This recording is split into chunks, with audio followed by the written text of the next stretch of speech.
साथियों, आपको पता है किताबें हमसे बात करती हैं। जी हाँ, किताबें हमसे बात करती हैं। दोस्तों, आज के इस एपिसोड के साथ मैं थोड़ा सा आप लोग से बात करना चाह रहा हूँ मोटिवेशन के बारे में। दोस्तों, अगर आपको आगे बढ़ना है तो आपको पढ़ना होगा। पढ़ना नौकरी के लिए नहीं, पढ़ना पास होने के लिए नहीं,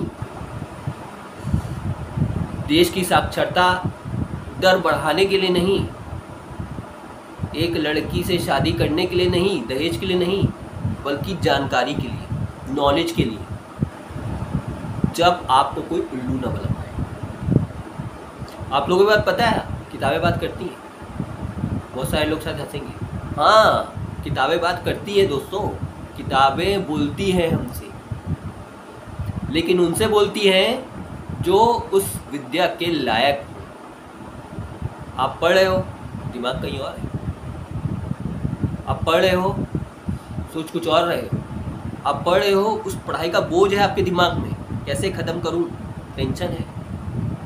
नहीं बात करेगी किताब, 110% किताब बात नहीं करेगी। किताब उनसे बात करती है जो उस विद्या की इज्जत करता है। हमारे देश में आज भी कॉपी और किताब को हमारे माथे से लगाया जाता है। अगर पैर से टच हो गया तो इसलिए लगाया जाता है क्योंकि उस विद्या की वैल्यू है। सरस्वती देवी, भगवान देवी माना जाता है विद्या का। दोस्तों, जिस देश में पढ़ाई को इतनी वैल्यू दी गई, ना जाने कितने नारे बनाए गए, पढ़ना लिखना सीखो, मेहनत करने वालों 80-70 के दौर में, लेकिन आज हमारा देश पहले से साक्षर तो हुआ, लेकिन किस स्तर पर हुआ वो मुझे नहीं मालूम। शायद प्रतिशत बढ़ गया, लेकिन दिमाग छोटा हो गया। और दिमाग छोटा होने की वजह से डिप्रेशन, परेशान, सुसाइडल, मौत, खुद को ही मान ली। जब तक आप ध्यान से पढ़ोगे नहीं, अपनी नॉलेज नहीं बढ़ाओगे, तब तक आपका इस समाज में कोई रेस्पेक्ट नहीं है। इस देश में वो व्यक्ति संविधान लिखता है जिसको कक्षा में बैठने का अधिकार नहीं था, बाबा अम्बेडकर। कोई एक्सक्यूज नहीं थे उनके पास में। ऐसी जाति में पैदा हुए जब उन्हें क्लास में नहीं बैठने दिया जाता था। नहीं, पढ़ूंगा, क्लास के बाहर बैठ कर के पढ़े। क्लास के बाहर बैठ कर के पढ़ के उन्होंने अपनी शिक्षा अर्जित करी। जिद, डायरेक्शन, उनके पास एक डायरेक्शन था। वो कर गए जो अच्छी बड़ी जातियों के बुजुर्गवादी जो हम बोलते हैं, वो कुछ नहीं कर पाए। आज जिस संविधान पे हम चल रहे हैं, वो संविधान उनके लिखे हुए हैं, और उनके जैसा संविधान, हमारे जैसा संविधान, चैलेंज करता हूं मैं, अच्छे देशों में नहीं है। इतनी डिग्री ली कि लोग तो 12वीं तक पास होने के लिए पागल हो जाते हैं, यार छोड़ना है बस, बहुत पढ़ लिया। वो हर मतलब बहुत डिग्रियां थी उनके पास। जितने महान लोग रहे हैं वो कहीं ना कहीं ऐसे परिवार से रहे जिनके पास बहुत एक्सक्यूजेस थे। एपीजे अब्दुल कलाम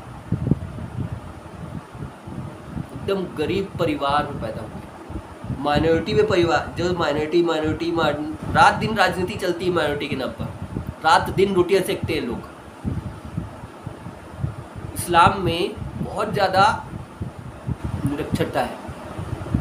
क्यों? उल्लू बनाया जाता है धर्म के नाम पर, जाति के नाम पर उल्लू बनाया जाता है। पढ़ते नहीं।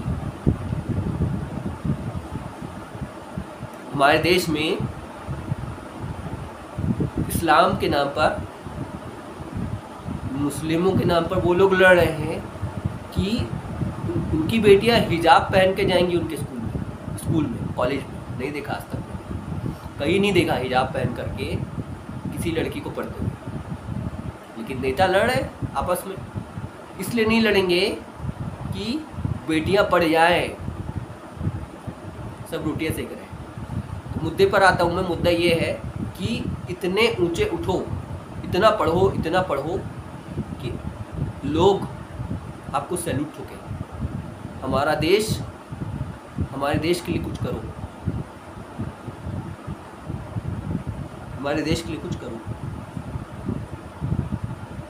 और जो व्यक्ति पढ़ने के लिए पढ़ता है, गारंटेड वो राज करता है, देश में नहीं पूरे विश्व में। बाबा साहब अम्बेडकर को आज पूरा विश्व जानता है, पूरा विश्व। मर के भी अमर हो गए वो। तो जैसे मैंने बताया, किताबें बात करती हैं। पढ़ना तो सीखो, समझना तो सीखो, रटना छोड़ो। बहुत अच्छी मूवी आई थी 3 इडियट। उस मूवी को ताली बजाने के लिए मत देखो, उस मूवी को समझने के लिए देखो। किताबें पढ़ो। अगर कुछ करना है, बढ़ना है, तो किताबें पढ़ो। किताबें बात करती हैं। आगे और भी मैं लेकर के आऊँगा आप लोगों के सामने।